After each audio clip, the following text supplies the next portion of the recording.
Hi எல்லாருக்கும் வணக்கங்க. Welcome back to my channel தியாவும் நானும். இன்றைக்கி நம்ம வீடியோவில் ஒரு லன்ச் ரெசிபி தான் பார்க்க போகிறோம். அதுக்கு புளிச்சக்கீரை தொக்கு ஃபஸ்ட்டு பண்ணிடலாம். ரொம்பவே சூப்பராக இருக்குங்க.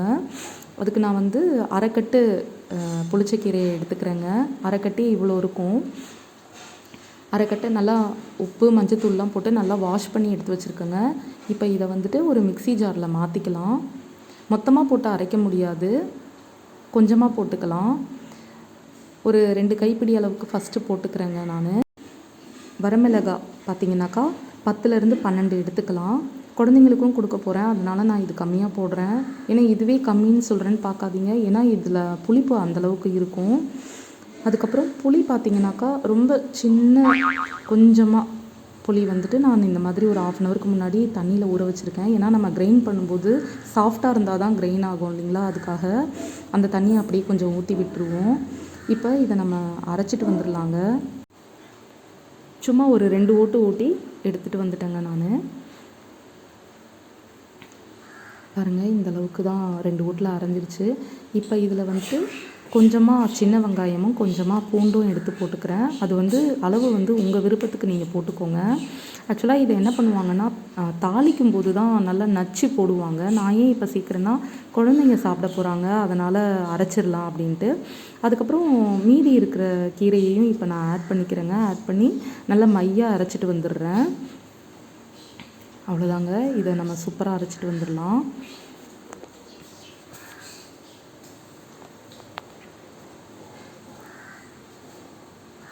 அரைச்சிட்டு வந்துட்டேங்க. பாருங்கள், இந்த அளவுக்கு நல்ல பேஸ்ட்டாக அரைச்சிட்டு வந்துட்டேன். நான் உண்மையாகவே ரொம்ப நல்லாயிருக்குங்க இந்த தொக்கு. இது வந்து ஆந்திரா ஸ்பெஷலு. அங்கெல்லாம் கோங்குரா தொக்குன்னு சொல்லுவாங்க இதை. இப்போ வந்து கடாய் வச்சுக்கலாங்க. நான் வந்து நல்லெண்ணெய் வந்துட்டு ஒரு 3 ஸ்பூன் அளவுக்கு ஊற்றிக்கிறேன். ஆனால் ஆக்சுவலாக எண்ணெய் வந்துட்டு இதுக்கு ரொம்ப நிறைய ஊற்றணும். எனக்கு வந்து கொஞ்சம் எண்ணெய் ஊற்றுறதுக்கு மனசு வராது, அதனால் நான் கம்மியாக ஊற்றிருக்கேன். என்னை பொறுத்த வரைக்கும் இதுவே அதிகம்தான். ஆனால் நீங்கள் வந்துட்டு நல்லெண்ணெய் நல்லா ஊற்றுங்க. எந்த அளவுக்கு எண்ணெய் ஊற்றுறோமோ அந்தளவுக்கு இது டேஸ்ட்டாகவும் இருக்கும், ரொம்ப நாளும் நம்ம வச்சுருந்து சாப்பிட முடியும். இதை வந்து ஊறுகாய் மாதிரி கூட நம்ம தயிர் சாதத்துக்கெலாம் வச்சு சாப்பிட்றதுக்கு நல்லாயிருக்கும். அதனால் எண்ணெய் நல்லாவே ஊற்றிக்கோங்க. கடுகு போட்டிருக்கேங்க. உங்கள்கிட்ட வடகம் இருந்துச்சுன்னா கடுகுக்கு பதில் வடகம் போட்டுக்கோங்க. இப்போ வந்துட்டு உளுத்தம்பருப்பு கொஞ்சம் போட்டிருக்கேன். அதுக்கப்புறம் கடலைப்பருப்பு கொஞ்சம் போட்டுக்கோங்க.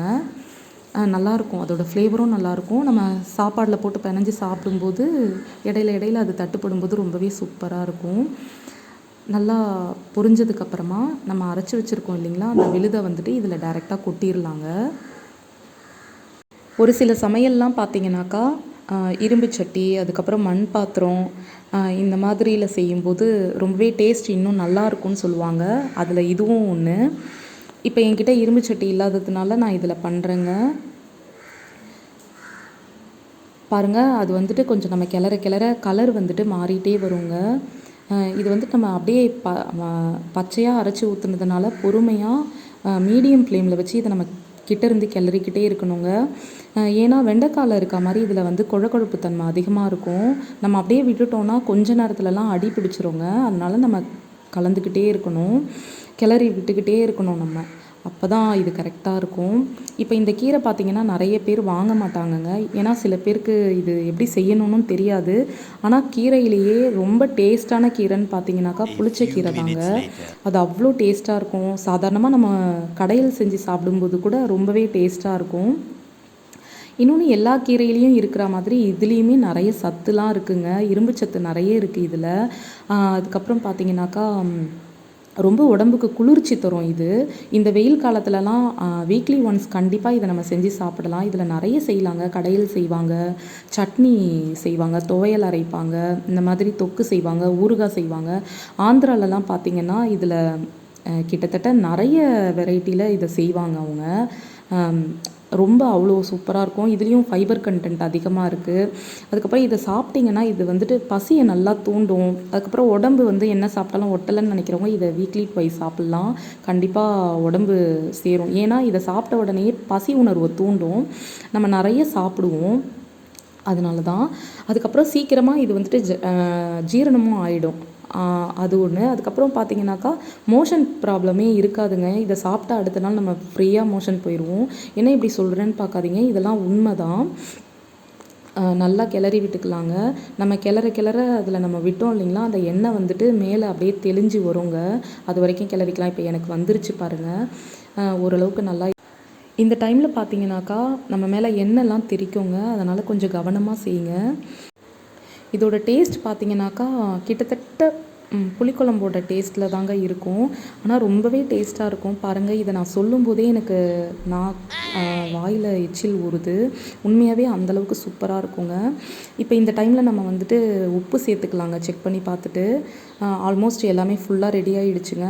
இன்னொன்று வந்துட்டு இந்த அசிடிட்டி ப்ராப்ளம்லாம் இருக்குது இல்லைங்களா, புளிப்பு சாப்பிட்டா ஏப்பம் ஒரு மாதிரி வரும், ஒத்துக்காது, அந்த மாதிரி இருக்கவங்க, பித்தம் இருக்கவங்க மட்டும் இதை கொஞ்சம் கம்மியாக சாப்பிடுங்க. அதுக்காக சேர்த்துக்க வேண்டாம்னு சொல்ல, கொஞ்சம் கம்மியாக சாப்பிடுங்க. சரி, இப்போ இது ரெடி ஆகிடுச்சுங்க. இப்போ இதுக்கு தொட்டுக்கிறதுக்கு நல்ல காரசாரமாக ஒரு உருளைக்கிழங்கு பொரியல் பண்ணிடலாங்க. அதுக்கு வந்துட்டு உருளைக்கிழங்கை வந்து நான் நல்லா இந்த மாதிரி நீல வாக்கில் கட் பண்ணி வச்சுருக்கேங்க. இது வந்துட்டு ஒரு 2 உருளைக்கிழங்கு, பெரிய பெரிய உருளைக்கிழங்கு.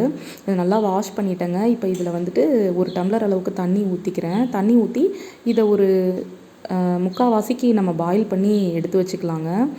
ஆல்ரெடி நான் பாயில் பண்ணி எடுத்துட்டேன். இப்போ கடாய் வச்சுக்கலாம். ஒரே ஒரு ஸ்பூன் எண்ணெய் ஊற்றிக்கலாங்க. எண்ணெய் ஊற்றிட்டு இதில் டைரெக்டாக உப்பு, அந்த உருளைக்கிழங்குக்கு தேவையான உப்பு நான் இப்போவே ஆட் பண்ணிக்கிறேங்க. அதுக்கப்புறம் 1 பை 1 மஞ்சத்தூள், அதுக்கப்புறம் மிளகாய்த்தூள் இதிலையே போட்டுக்கலாம். உங்களுக்கு இன்னமும் காரம் வேணும், நல்லா விரும்பி சாப்பிடுவீங்கன்னா லாஸ்ட்டாக இந்த பொரியல் செஞ்சு முடிக்கிற நேரத்தில் பெப்பர் பவுடர் தூவி இறக்கிக்கோங்க. அது இன்னுமே சூப்பராக இருக்கும். நல்லா லோவில் வச்சுக்கோங்க, கருகிடும்.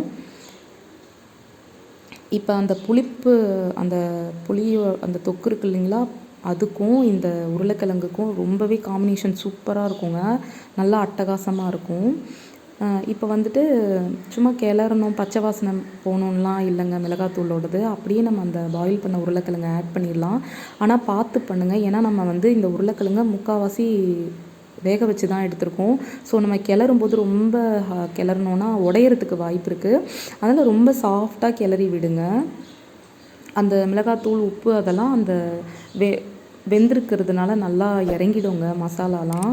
அதனால் ரொம்ப சூப்பராக இருக்கும். பார்த்து கவனமாக கிளறி விடுங்க. இப்படி இந்த மாதிரி அப்படியே சும்மா பட்டும் படாமல் கிளறி விடுங்க. பாருங்கள், அழகாக ரெடி ஆகிடுச்சு. உங்களுக்கு கரண்டியில் கிளறதுக்கு கொஞ்சம் உடையிற மாதிரி இருக்குன்னா, அந்த ஃபாஸ்ட் ஃபுட்லலாம் கிளறுவாங்களே அந்த மாதிரி கூட நீங்கள் கிளறிக்கோங்க. இதை நான் ஒரு கிண்ணத்துக்கு மாற்றிக்கிறேங்க. ரொம்பவே சூப்பரான லஞ்சுங்க. சுட சுட சாப்பாடு, கொஞ்சமாக இந்த தொக்கு, கோங்குரா தொக்கு, இந்த உருளைக்கிழங்கு சாப்பிட்டு பாருங்கள், வேறு லெவலில் இருக்குங்க. இதை நான் வந்து ரொம்ப மிகைப்படுத்தி சொல்லலை, உண்மையாகவே ரொம்ப சூப்பராக இருக்குங்க. ஏற்கனவே இதை நீங்கள் சாப்பிட்ருக்கீங்கன்னா கண்டிப்பாக கமெண்ட்ஸில் சொல்லுங்கள். ஏன்னா இது உண்மையாக அவ்வளோ அட்டகாசமாக இருக்கும். ஒரு வாய் சோறு நம்ம எக்ஸ்ட்ராவே சாப்பிடுவோம். உங்களுக்கு இந்த வீடியோ பிடிச்சிருந்ததுன்னா லைக் பண்ணுங்கள், ஷேர் பண்ணுங்கள், மறக்காமல் நம்ம சேனலுக்கு சப்ஸ்கிரைப் பண்ணுங்கள். நன்றி, வணக்கம். இருங்க, எங்கே போகிறீங்க? இந்த ரெசிபீஸும் பாருங்கள், கண்டிப்பாக உங்களுக்கு பிடிக்கும்.